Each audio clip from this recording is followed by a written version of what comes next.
Welcome to Politikali Konekted. If this is your first time watching us, this is a podcast on everything politics and governance in Kenya. We decode the politics for you so you don't have to figure it out yourself. And in studio today with us for this episode, we have someone who's been a political actor. He's a youth and even sits at one of the highest decision-making tables in a political party. We have Kamau Mbiu, who is a NEC member of the Wiper Democratic Front. He is also the chairman of the National Youth Leaders Caucus. He's a SG of the Kenya Civic Youth Alliance and an aspirant for the Member of Parliament seat of Limuru constituency.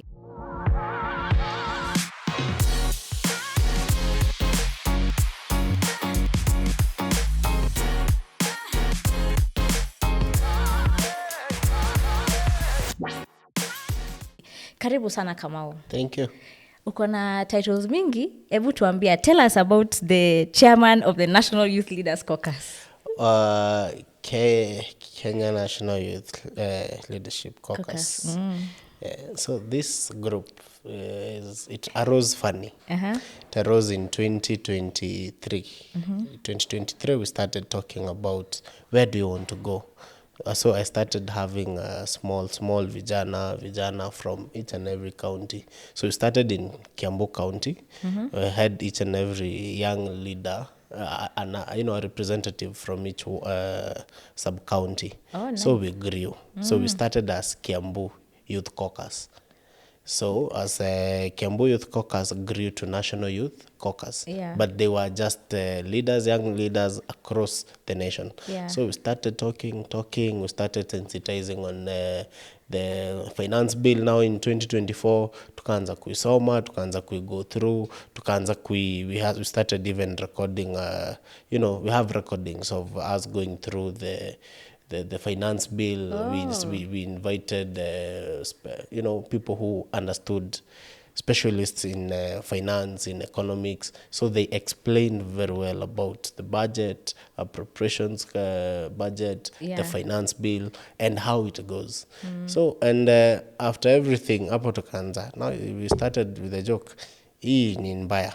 So we took the conversation, now it went to X, it went to TikTok, we started now, posting all those flyers, tutataxiwa social media, tutataxiwa hewa, kila kitu, tutataxiwa mkate, diaper. That bill was crazy. So now it attracted a lot of leaders because and now people started interpreting now the finance bill in their own mother tongue. So now to explain to the mothers. So that is how we started the National Youth Caucus. Oh, that's nice. Yes. So tukaenda tukapiga ile shughuli tulipiga 24, ilikuwa shughuli safi. It's all because of our nation. Yes. So that is how we started. Speaking about youth leadership, for a very long time, youth wings in political parties have really been, youth leaders in political parties really feel like they've not been put on the table. But here you are, a youthful member and of the National Executive Committee of Wiper, the Patriotic Front. How did you get there? Then I was not even a member of Wiper. Oh, you're not a member of Wiper? Then, okay. Yes, then I was just a member, because it dates back. I was a member of ODM. First, and then... which year was this, ODM? ODM was 2019. Okay. 2020, 2021. 2022, when we were nearing the nomination, because I had vied, I was told... Ingia Jubilee because you're vying in a Jubilee stronghold and you're in Azimio coalition, and agreements in one of the agreements in the coalition, we are not going to interfere with strongholds of the specifics. So Jubilee. So, but I think we'll get there. So, so I was not a member of Wiper then. Okay. I was not so much active on party politics then. We were focused on what we had then. That was the civic education on the finance bill and the state of the nation, because it was bad. We kept quiet in the 2022-2023 finance bill, which was bad. And then the government now hawa watu hawaelewi. And for the longest time in this nation, nobody understood what a finance bill is. until now we came out and now started speaking some of these things. And Because had we not spoken about these things, tungekojelewa vibaya sana. Sorry to use that word. Yeah, by the current guy, he's merciless, by the way. But lazima na sisi tunamuonyesha as well, we understand. So that was that was how the National Youth Caucus was born. Then that first led you to join now Wiper Party. Now that led me to, now it's a long story. Wiper Party, I got arrested. Oh, during the protest? Maandamano. And tukasukumana na watu and tukafichwa. And then who came to my rescue? My party then, Jubilee. And then Dr. Stephen Kalonzo, they all came. So we started working together. That is when we had the United Opposition started then with Akina Kioni and what have you. So then they had some wrangles in Jubilee Party, and now this is what happens wrong. The young people in this political party, sometimes they can be used as vitu zingine si poa. Mi nikasema mi sitatumiwa. So I backed out, but I continued to support Dr. Stephen Kalonzo Musyoka and his cause. Because from when we met and he told me, and I think Kenyans should know who that guy is. The first time we met after all that, nikamwambia mzai, lakini unajua, we know you as not someone who I gave him my experience. But then I told him, I have studied you since you were a young member of parliament. You became an assistant minister. You became a minister. And I have followed you. You've been a minister in so many ministries. And all these ministries, you did something. As a minister of education, he was the first person. He is the one who introduced HELP. Idea yote ya HELP ni yeye. So sisi wote wenye tumebenefit na HELP ni juu ya SKM. Hatujuangi na hatusemangi. Akiwa minister wa foreign affairs, he did a lot of negotiations. He also brought peace in Sudan, in Congo. He still does. What else? There's a time he was a minister for local government. The time he was a minister for environment. He did something. Even when he was a minister of education, yeye ndo alisema walimu wasipige watoto. Because kitambo used to be brutally beaten. Lakini sijui walimu hawakusikia hiyo rule. Lakini saizi it's being implemented. We'll get to Stephen Kalonzo Musyoka. So now, but first, before we get there, now that you mentioned united opposition politics, right? I want us to just section into united opposition politics, because now you've ran before in a coalition of Azimio, and now we are at the juncture where different political parties are forming their own coalitions to prepare for 2027. And I'm guessing because you're a member of the Wiper Patriotic Front, you're also part of the coalition, the United Opposition Coalition, right? Tell us a bit more about the United Opposition, because it seems the word is United Opposition, but they don't seem as united as people, I think, would perceive. Is that true or false? No, well, it's false. We are very much united, and we say this is a family, and this is a big house. It's like just like a family where we have a father, mother, and kids. And before these kids grow and they start venturing into their own businesses, all these people live in one house. So kuna ile nyumba ya firstborn, secondborn, iko mahali, kijana akikuwa mkubwa anatomoka anajengewa kanyumba hapo nje. So kuna hawa watu wakubwa wamejengewa kanyumba hapo nje. Wamekaa hapo. Kina nani? Sasa ndo mabazu. Sasa kuna hao wengine wenye wamekuja juzi na lazima sasa wajue hii chai kitchen, nani anaosha vyombo, ni mimi nimetoka hapo mwisho. That power sharing, because we in the same space. And lazima we in the same house. Lazima tugongane kidogo ndo tujue ni aje. And then sasa responsibilities zinakuja kulingana na much is given, much is expected. So tunaonana nani yako juu, nani na heshima inadu. So that is what is happening. Are But there is nothing. Priorities the same? Yeah, priorities is the same. And the priority is one for the united government, or alternative government, is one term. Oh, yeah, sorry. I was calling you guys United Opposition. Nimejua your United Alternative government. Yes. The alternative government, the priority is one. Okay. Is one term. Yeah. We are having a new child in the block. Kamezaliwa juzi, kanapiga kelele. Zuri. Anaitwa nani? Sifuna walinda mwananchi. Kanalia.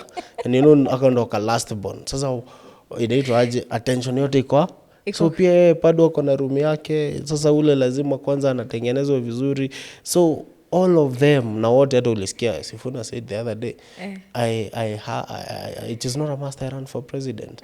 I know that Ruto is a serious politician, and we are going to make it easy for Wanjiko. If at all it is possible, we have Ruto and another one person. That is the goal. But sasa, before we get there, we are going to have some of these things, you know. Speaking about now presidential candidates, it seems that in the United Alternative Government, we have a couple of presidential candidates. And critics have said that, you know what, like everyone is running for president. Sasa tutachagua nani? Are they really now even a formidable force? Martha Karua is running for president. Fred Matiang'i is running for president. Rigathi Gachagua is running for president. Stephen Kalonzo Musyoka is running for president. Don't you think it's confusing people? Because if people are majority saying that, yes, this regime needs to go, don't you feel like there are too many presidential candidates? It's part of the game plan? It's the game. It's a game plan. I'm telling you, and this politics, and I want to assure Kenyans that we understand what we are fighting against. The more Kenyans are confused, even the more Kasongo is confused and his people. Because every time they are telling us, amutoi mutu, hamuna agenda, you get, no, the agenda is there one term for now. The agenda is there. We will give our good plan, manifesto, agenda. But when time is right. In politics, a day in politics is very long. I have seen people who have campaigned for 3-4 years, but once something is done in a day, and the following day he is zero. And that is how they lose their seats. Like what he's also saying that at some point last year, it seemed the one-term wave had covered the whole country. Right? Actually, even just after the 2024 protests. But then now we saw a spin of two-term. And now we are seeing also, it seems that there's also a small wave that is growing. Maybe not as big as one term, but in that what you're saying in terms of like a day in politics is so long. Today it can be this, tomorrow it can be that. What are your thoughts in regards to Ruto's, can I say, Ruto or the current government plan to ensure that they get a re-election? For them, they don't have a plan. Their plan is to know what our plan is so that they can be able to counter it. So for them right now, Wako helter-skelter. They are helter-skelter trying to do things. Because I want you to understand something about this government. They don't have the interest of the people at heart. And at least the former government was, well, it was not as good. But ilikuwa ina try to calm situation. And it was telling the people, this is what it is, this is where we are at, and this is what is happening. Ikikosea, haishindi ikishout. Now Kasongo is here killing us, and then telling us, and ordering people to be abducted. And then akipatikana, hata sema, I wish he could have pretended to be remorseful, aseme, pole, mimi, but anasema piga risasi mguu. Piga mtu risasi mguu, Rex akakufa. Asif anaulizwa, na ukipiga mtu mguu hawezi kufa, na hizi hapana, mguu ziko tu, ni mguu tu. But you remember the leg carries one of the most important biggest arteries. You get? So he does not care. You get? Tunasikia kuna skandal ya mafuta. Na ni mbaya. Tulianza na mafuta ya kwanza ya Moses Kuria, ile ya kupika edible oil. The oil, was it? Edible oils, around 4.5 billion. Yes. And then tukapata ya 17 billion ya mafuta ya petrol for when Chirchir was minister. Was the Minister of Energy. And then now we have a new scandal for 4 billion. It's now 8 billion. 8 billion. Na bado these people are still... And by the way, that substandard fuel, has is in the entered the market. market, and Na they've even tunasikia- changed the law to allow na the tunasikia substandard hiyo fuel. substandard fuel ikiingia kwa magari kidogo inapiga nos, inakuwa na slow knocks. Yeah. So we are looking forward in a few months gari zinakufa kwa hii barabara sana. And then sasa this guy has no mercy, does not care.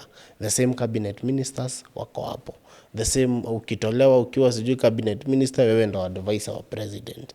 So nashinda So huyu there's no jamaa, accountability. anawaambia tu, nilisikia one of our youth leaders akisema the government all it does is showing Kenyans middle finger. Kuna kitu ingine it cares. What people are saying that some people are saying it's that Ruto sio shida, it's the people around him wenye wanamwangusha. Do you believe that? No, Ruto is the epitome, is the problem, is the biggest problem.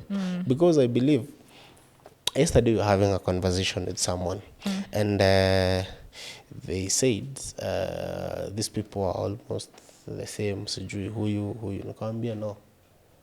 If they wanted to, they would. If they wanted to change this country, they would.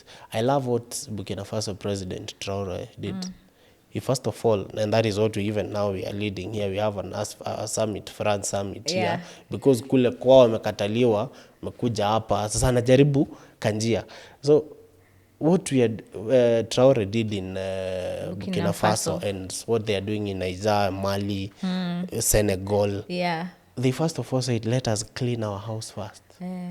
Now, our president does not care. Kama ni corruption, mnashindanga hapa mkiyape corruption. But because he is the biggest player of corruption, he cannot, give a solution to anything. But if you get someone who is steadfast, aseme ni corruption judicially, awakaisha chini wote. You just become a smooth operator. Uambia kesi ya corruption kusikika tu kama China. We just need, because this country has a lot of money. And that is the root of all problems in this country. It is the root of everything. Tufunge tu watu, hata si kufunga, kusikika tu kuna corruption, kusikika tu. Pending investigation, no bail, no nothing, ndani. Tukue tu na watu merciless kidogo, and I will be merciless. Now this is what I will do if I ever become president. I will ensure no corrupt person will surface. Iyo mkono kata. Tukiongea Saudi Arabia. Kata kwanza kidogo tutakwambia pole kama hautakuwa guilty. Utakata watu watano mikono. So you're basically mikono. saying that the only way to cure corruption is with punitive that is the only way, because these people don't listen. But you'd say, and that way Diana, we're going to save this country. We're going to save a lot. But you'd say, because even right now we resort to borrowing, because of corruption. Hiyo pesa tumeborrow inakuja inaibiwa.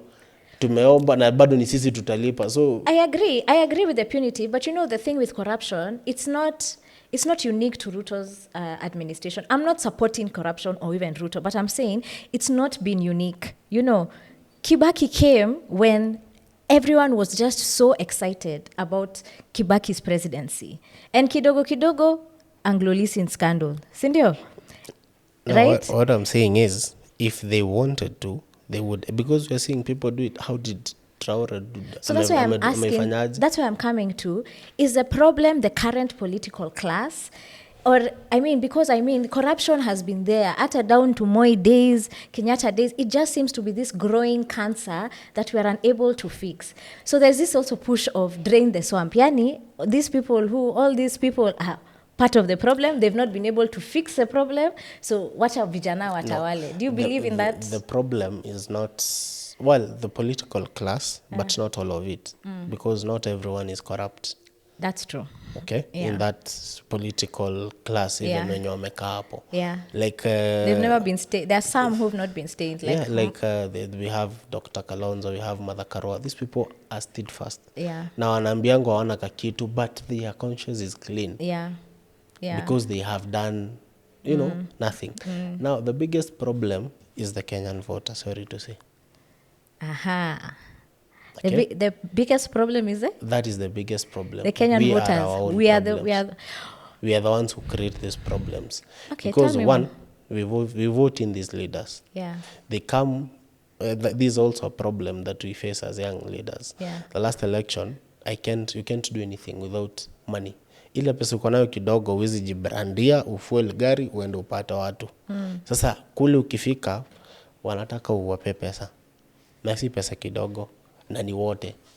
Kila mtu. It is expensive to do politics campaigns. Of handouts.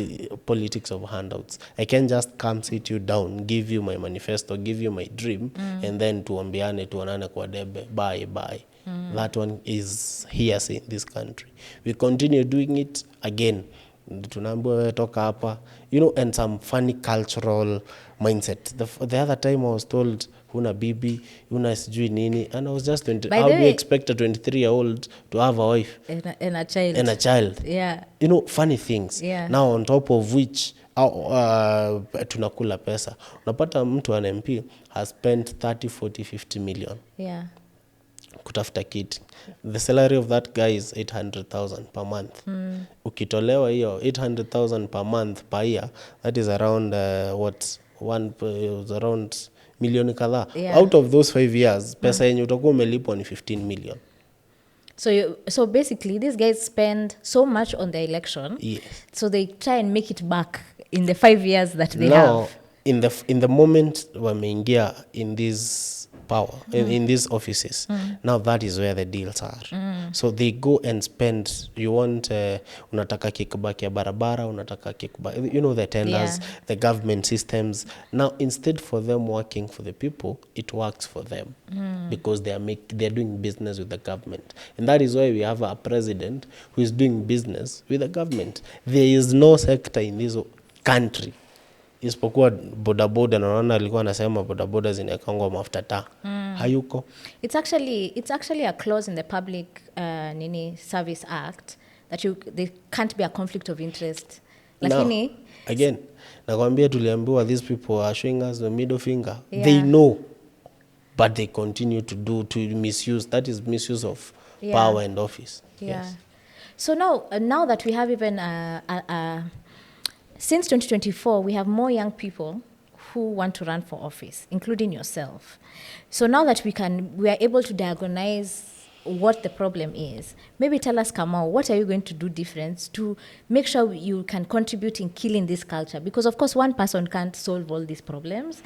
But if you are to get the seat of Limuru now, when you're now in that parliament, what would you do differently? Is legislate. Just become steadfast in your legislation. That is what this country lacks. This country does not lack development. Juu barabara zitajengwa. When you legislate, everything will fall in place. When you call out a big spoon, a spoon as a spoon, not not a spade, this country will move. Now, the other thing is numbers. If Wanjiko, again, the buck stops with Wanjiko. The buck stops with the Kenyan voter. If you get leaders who are not woke, nilikuwa nataka kutaja jina ya mtu sitataja. Unajua kuna watu hata tunapeleka bunge hawajui kuongea kizungu. Haizi amka aanze kusema kitu. Hata swearing in alikuwa anasoma na unaona na wallahi yako kwa bunge. Una expect nini? We have to weaponize leadership.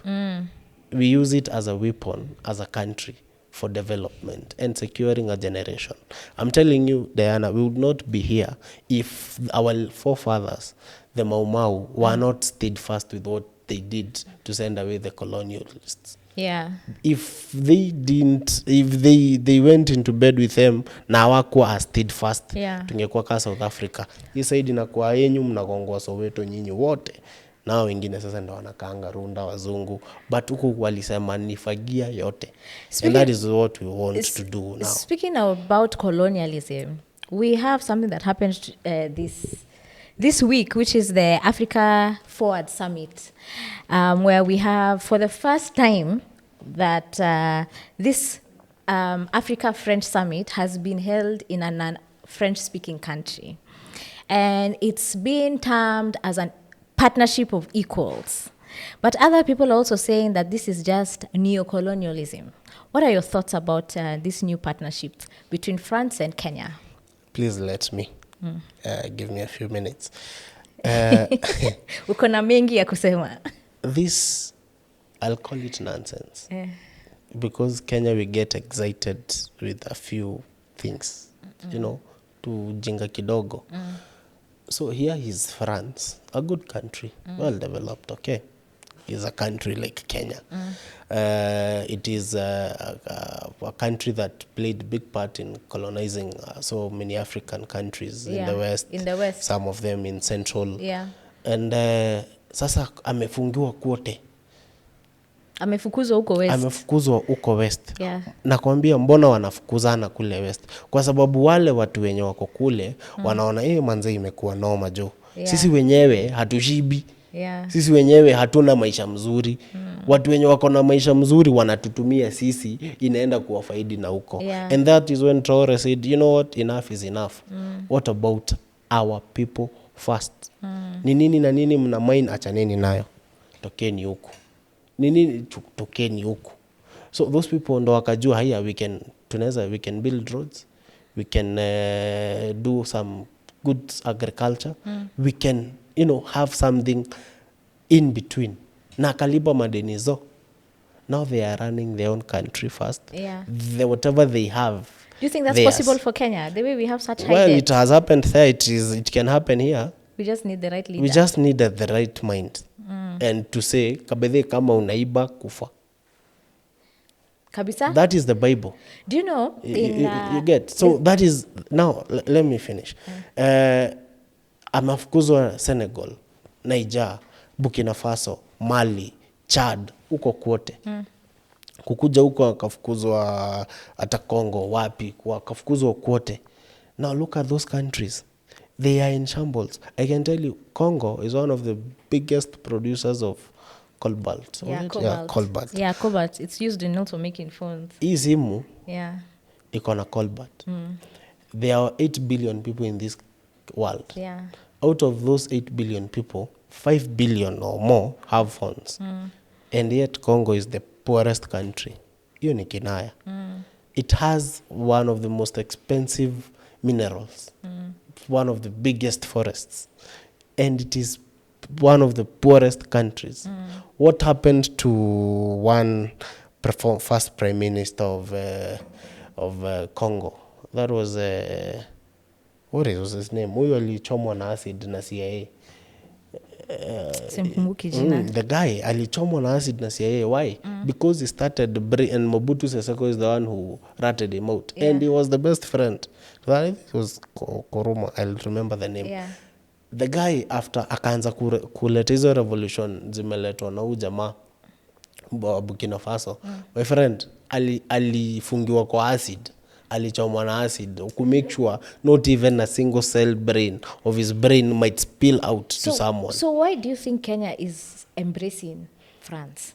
Even though we know the historical extractive nature of France. If you even look at their football team, I was saying the other day, it's like an African team. It's an African team. But we've seen that from time to time again, throughout colonialism, even post-colonialism era, that the West, including France, seems to have such an extractive relationship with Africa. And you're saying that Africa has the resources to sustain itself.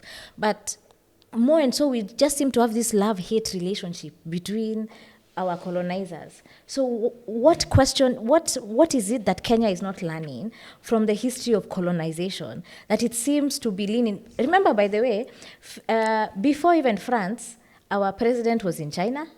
Our president went to the US. You know, there's just been some sort of, can I say, global branding to look like we need the West or we need all these other global partners. So my question is that what do you think that Kenya is not seeing with its foreign policy? We are not led by a president. We don't have a president. We have a businessman. What do you mean we're not led by a president? You know, a president, we have to, first of all, know, let us have definitive terms. Yeah. Who is a president? What is he leading? A country, a head of state. A head of state. Yeah. So he is leading a state. Who are the people? What made him president? The people, the citizens. The citizens. So what is he representing? The citizens. Who is he working for? The citizens. Yeah. What service is he doing? He is literally a servant of the people. Yeah. He has to serve the interest of these people. So is he serving the interest of the people? No, he is not serving the interest of the people. He is serving his interest. And that is why I want to disagree with the philosophy of politics. And I think now this has to come to change. There's one Socrates, there's Theophilus also, who said that politics is all about interest. It is not about interest. And if it is about interest, it is supposed to be the interests of the people, not my interests. Yeah. Because the moment politician says, what are my interests? First, that is where we get it wrong. Because you'll go first, try and fulfill your interest, you forget what really took you there. And now servanthood inaisha. Au unashindwa kudeliver. So by the time unatoka hapo umeshiba, sasa wewe kazi yako tu ni kuitwa mheshimiwa tu. Kazi yako ni mhesh nini hivyo hizo. So that is what we are having today. Our president is not really serving the interest of Kenyans at heart. He is doing business with the country. Everywhere he pokes his nose, lazima kuwe na shilingi yake hapo. And that is why he is able now to bring this guy. There are minerals here. There are so many opportunities here. Kule walikufukuza. Si come tufanye business. Mimi yangu nanipea ngapi? Ni watu kadhaa hivyo. Isn't that also the mindset of Kenyans generally? Like even how we do business amongst ourselves. Isn't that also still part of the thinking? And is that what also makes it wrong? That we keep getting ourselves in this cycle. And that is why I told you the buck stops with the people. And they have to unlearn a lot of things about leadership, about how a country is run. I ran into someone from Congo, Kinshasa. This guy was buying motherboards. The simu. And so I got curious.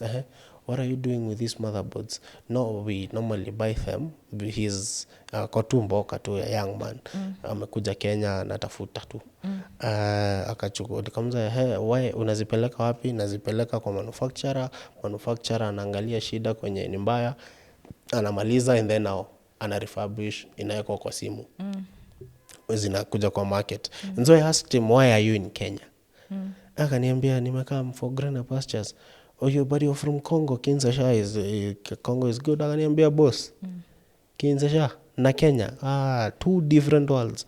Nairobi is good. Zile za Nairobi ni moto. Kwanza Kenyan ladies top. That was the first, because there was a guy and I'm like, nice, of course you have beautiful ladies. And then you watu mko sawa, mko na freedom, vitu zenyu zina work. And then I'm like, but for us they are not working. Akaniambia Buddha, if they are not working for you, go to Congo. Nikashindwa. So what am I saying? Our country has, outside there we are viewed as we are a growing country with who tuko na democracy na tuko sawa. But we can do better.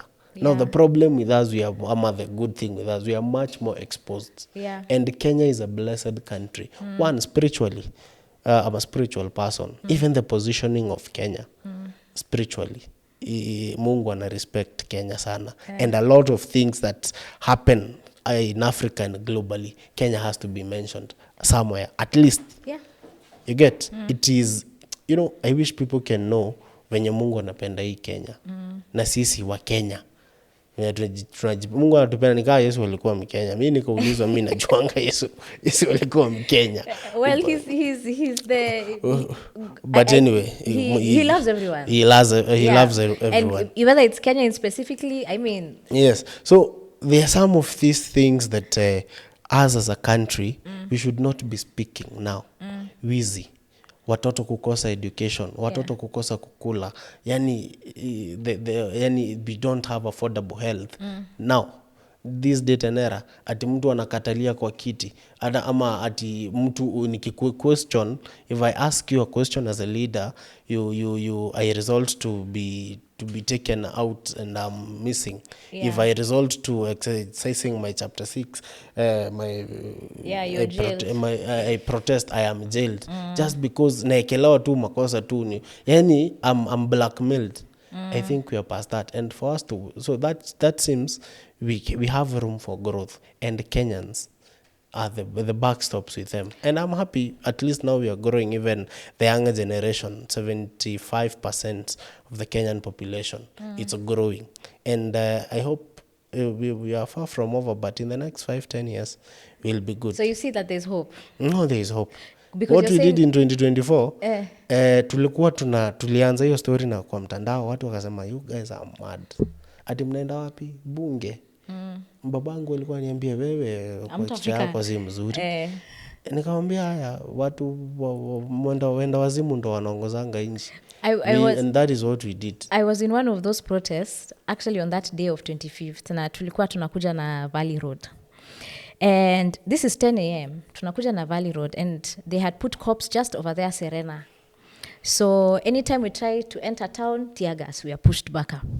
Tear gas, we are pushed back up. But then what they didn't notice is that these double M's were coming down, wanamwaga watu. So by the time it got to midday, the crowd had become so big that the police Apo Serena had to retreat. So that's how now majority of people also entered town. And the same thing also happened uko downtown as well.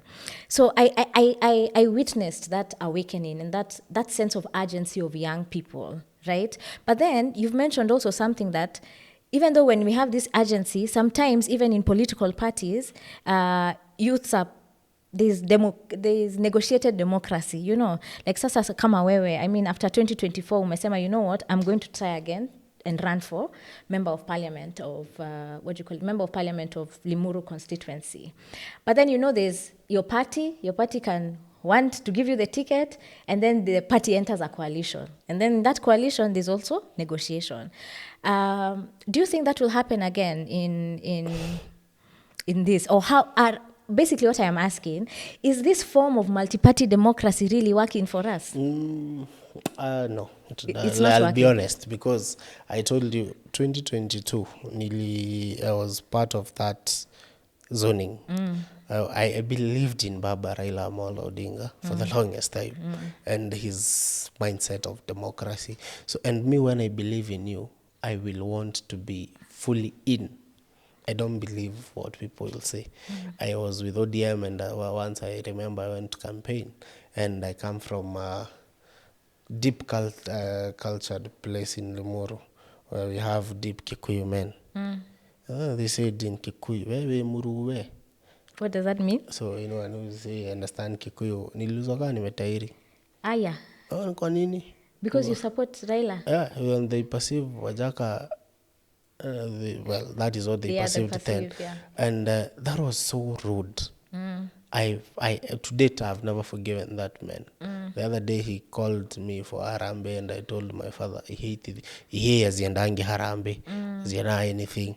So it was so bad, because how do you perceive that of someone?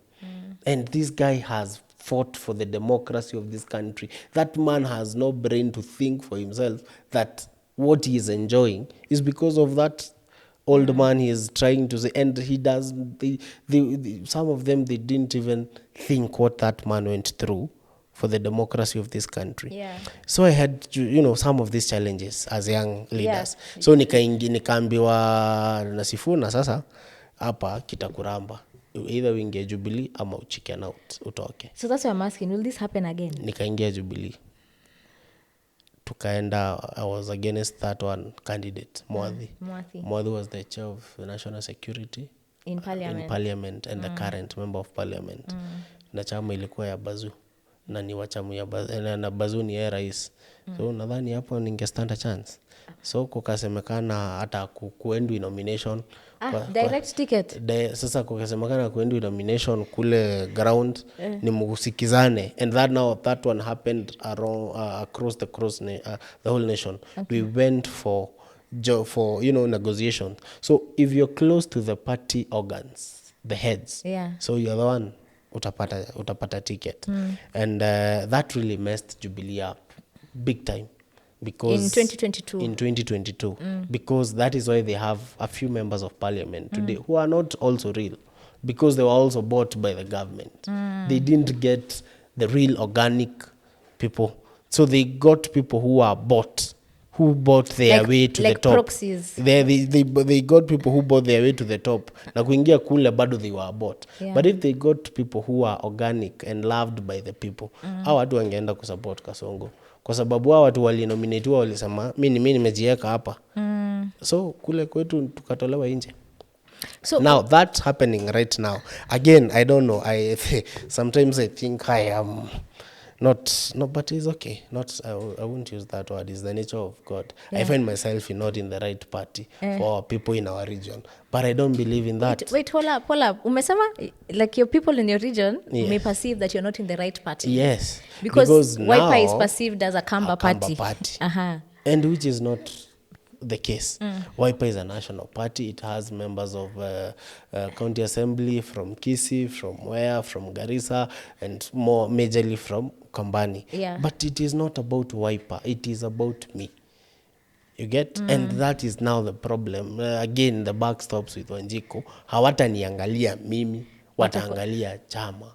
Lakini bado, it is the good thing with... Si chama pekee, pia the tribalism that comes around the party. Exactly. Because Jubilee kama inaonekana ni kama ni chama ya Wakikuyu, basi kama we ni Mjaluo na unasimama na Jubilee, unakaa kando. So ni ya Wakikuyu. Wewe ndo ukasimame na ODM. So now, this time around, we are trying to sell that narrative. We said we are tribeless. And that is why we have the liberty to vie under any party, whoever who is leading that party. Because it is not about the party, it is about me. It is about what I believe in you.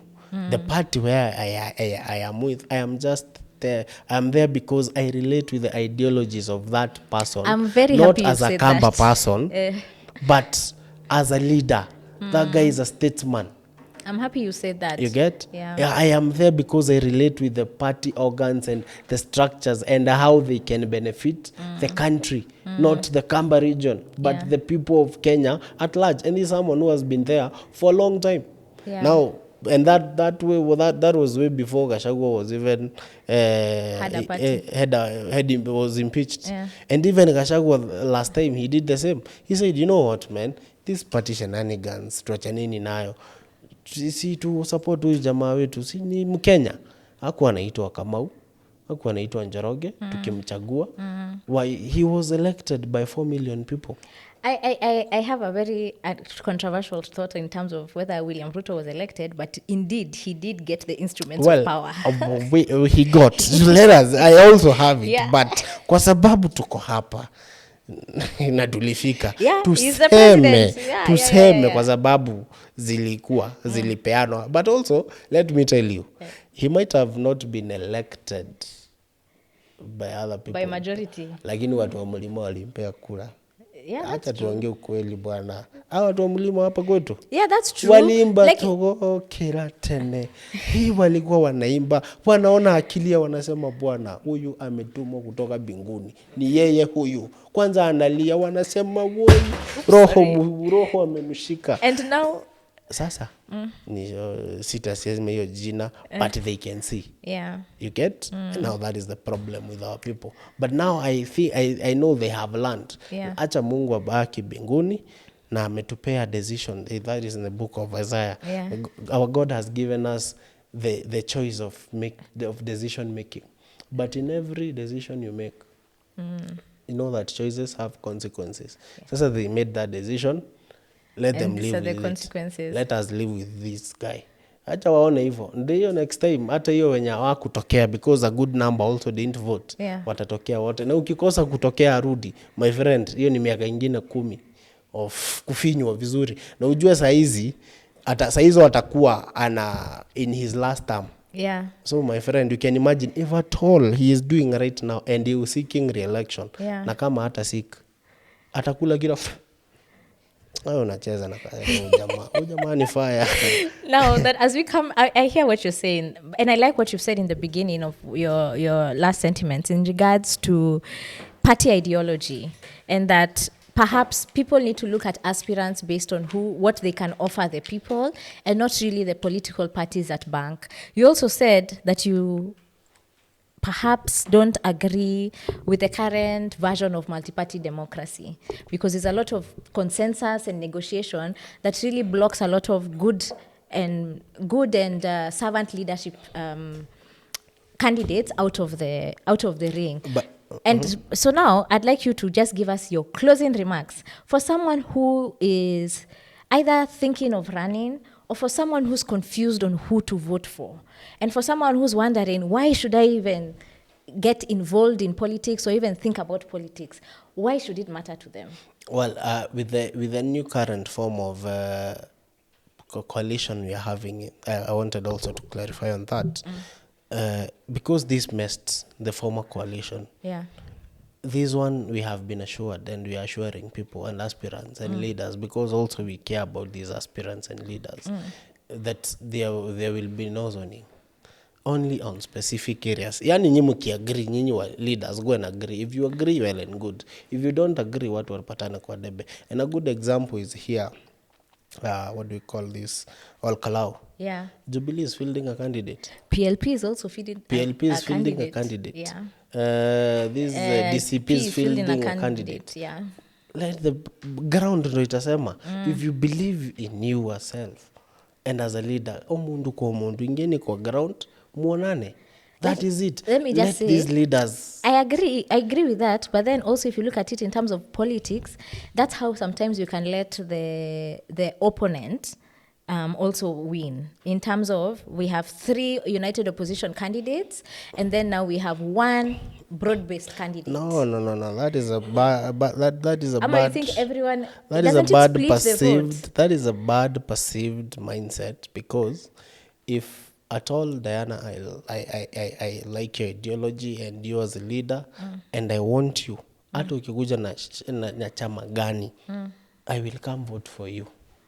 But you know that's not how it works kwa ground. No, it is, see, that is not the problem. Now you get we are talking about party politics. Party politics. Sasa hapa tukiingia sasa tena hapa tukiingia kama pale Kalau. Watu wa Kalau wanajua wakielect mtu wa UDA wamerudisha William. Na hatutaki kitu yoyote kufanya na William. So and I believe those people are you wait and see. What wamejipanga. You think so? Yeah, I know so. Okay. Yes. All right. You are giving your part in short before you got into this, in terms of why should it matter to people? Because all this complexity in politics just seems like, it seems to be an interest game for other people, like for political elites, and the rest of the people seem to be locked out, despite the efforts of the Gen Z to really awaken the civic consciousness. So for someone who feels just fatigued about this politics, for someone who's just like, watu bana, they are all the same, why should they pay attention? Sasa wewe shinda hapo ukisema hivyo ati na unanunua mafuta 200.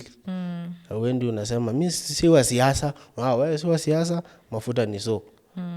The problem, so Plato said, the fact that you does not take interest in politics does not mean politics have no interest in you. So you have to take keen interest, whether zinakubo, whether si zenye unataka. You don't live in utopia, you live in Kenya. Yeah. So if you want the politics of the day to change, be the change you want to see. Start playing, however participate, small. Yeah. Participate, however small it is. Wewe tu cheza tu, be part of it. Yeah. Ongelesha watu 2, 5, 10, chukua kura, wapeleke wachukue kura, uambie umechukua kura, sasa utavotia nani? Tunavotia huyu amefanya nini, amesomea nini, anafanya nini. You get, sasa mtu alifika class 2. Well, sisemi kufika class 2 ni vibaya, lakini education is very important, because ethos, it opens your brain. How much qualified are you? What are your ethics? You get, what tabia zako ni gani? Because also that character, it plays part big time in leadership. Yeah. So let Kenyans be part and parcel of Kenyan politics. Yeah. Kama ni DCP, kama ni nini, endeni na hiyo. Kama ni Gen Z, endeni na hao Gen Z. Yeah. Wali change the dynamics of this politics. That's true. Na muliishi mkiwaambia. Lakini kama juu sasa they played part. And I want to thank the Kenyan parents. They support their kids. Umeenda wapi maandamano? Shika enda. Mungu akulinde. Juu either wewe ukimwambia atahepa. So mpe tu roho safi wewe omba.